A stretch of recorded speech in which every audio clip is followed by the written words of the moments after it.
Next up, we have Kate Lucas. Kate Lucas works as a writer and educator in Minneapolis, Minnesota. Her poems and essay writing have appeared in Sleep Magazine, Rock, Paper, Scissors, Studio One, and the anthology From the Pews in the Back, and she was selected for the 2014 Loft Mentor Series in Poetry. Kate earned her MFA from Hamline University and served as an assistant poetry editor for Waterstone Review in 2014. Please welcome Kate.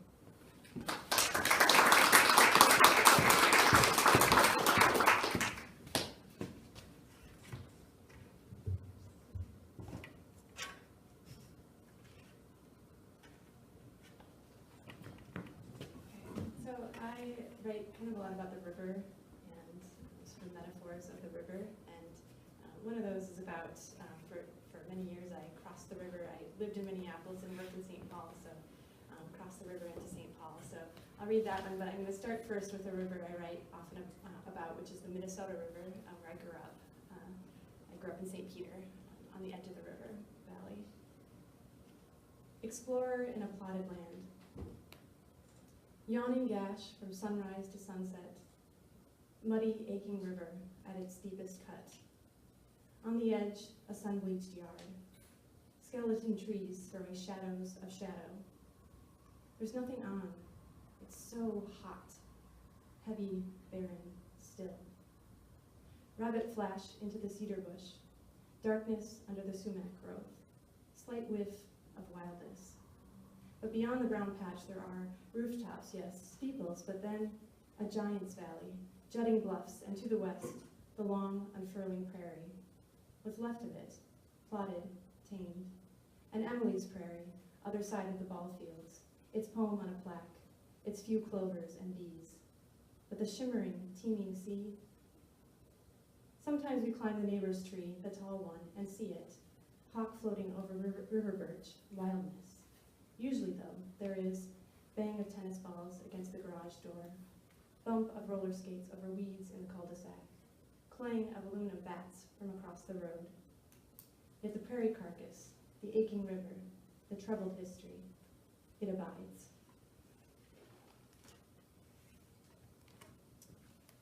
I've been thinking quite a bit about love lately too, so there's a few poems in there about that. So 3 ways of thinking about love. The mind creates the abyss, the heart crosses it. Sri Nisargadatta Maharaj. 1. Like a crab skittering into the shadows of rocks, we prepare for Armageddon. Store up canned goods, bottled water, candles, hide from the bleak, wind-blown desert. 2.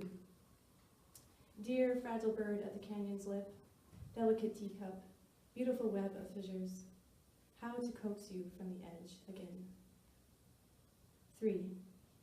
Sometimes we are the field where a wandering current grounds itself, a light storm touching down. Then it lets up again, loses heat, grows cold, but for that moment in the light. Here's the poem about traveling into St. Paul daily. Being. You cross the river in morning, look for yellow-green stars of new leaves, orange and red flares on the banks, crew boats cutting the water, barges, river boats. Afternoons you cross back as sun halos maples and oaks, bikers and bungalows. You go to the store, come out with cloth bags weighing down each hand. At home you put the food away, fry an egg, toast bread. You read in a brown wingback or a red Adirondack, depending on the season. Listen to the neighborhood. Grainy whistle of bike chain, chatter of hide-and-go-seek, hammer on a new roof, drunken swell of cicadas. Sometimes you make things, poems, scarves, sketches, bread. You have to in autumn, when the quiet comes. Summers, there is ice cream. Autumns, there is tomato soup, burning leaves, hasty dusk.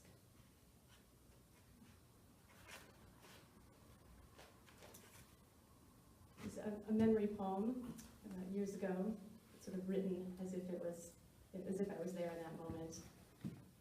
Sunlight of June. I write from 17th and Pearl Street in Denver, a tall brownstone housing a dozen 20-somethings like me, most of them out on the town for the night. Outside, sirens, then a swell of music from my stereo, while Beth Orton sings of the long journey into light. My year in this house is almost up. It is spring, and I write about the cusp and the dark cloud of change, about my wish to be carefree and 22 for God's sake.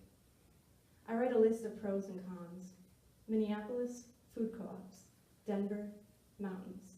And then I write, sometimes, almost always, words are so pale. Earlier, I walked to City Park past the murmurs and wine glasses of outdoor diners. There was a wedding in the pavilion, music from a string band drifting to my spot under a tree, people dancing inside, a couple reading on a blanket. I was reading Rumi, the following lines again and again. Pale sunlight, pale the wall. Love moves away, the light changes. I need more grace than I thought. It was nearly the longest day of the year, a beautiful day, warmth and sun hanging in the air. Still, there was this paleness. On loyalty. The summer sun, nothing loyal about it. The way it returns full and warm for fleeting moments like today, as if it had never left, as if it will never leave again soon. Today I walked along the Mississippi entranced by the sun's color show, then fell asleep in a patch of it beaming my armchair by the window, waking to dim light and this thought. Last year it was just such a day when we went wading up the canyon, when we were set silent by the vivid glow the sun had lit on floating cotton and bugs and leaves. It was in this dizzying warmth that he touched my leg where it had been stung, with his bare, glistening foot, and the day stretched lazy and beautiful, the length of at least 2 afternoons, or 3. Just 2 more. This one is called Quantum Physics on the Radio. On the radio today, bundles of atoms invisible to the naked eye can be in 2 places or shapes at once. Now they've seen this in a macro, an object the size of a human hair.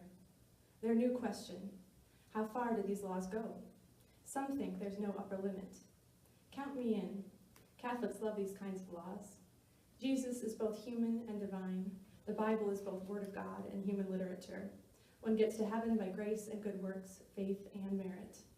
And why not? Maybe a grandfather can be in both this world and the next.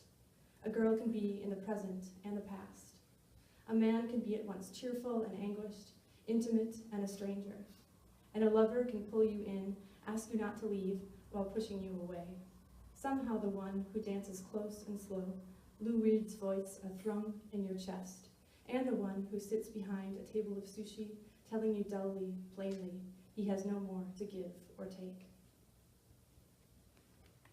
And this final one is a new one. It's a little rough, but I thought I would try it out. So it's called Fear Was Fire.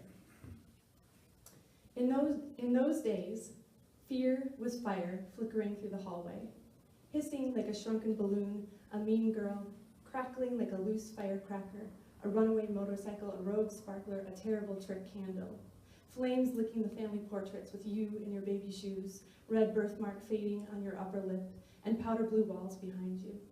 Mother with her golden skin and hair parted down the middle, falling toward her breast, smoke curling under the door like a ghost, a snake, a flood, chasing the far reach of its hunger for dry land. And fear was the hiss of the oxygen mask worn by the firemen, the marshmallow suit big as a grizzly, and dirty mustard yellow and heavy boots, clumping like a monster, a giant Ken doll, a masked and massive toddler. And fear was the storm coming over the prairie, barreling wind and dust and rain, sweeping barns and trees and rooftops, sweeping curtains and bunk beds away. It was you alone and stumbling around Asia after a cloud released you.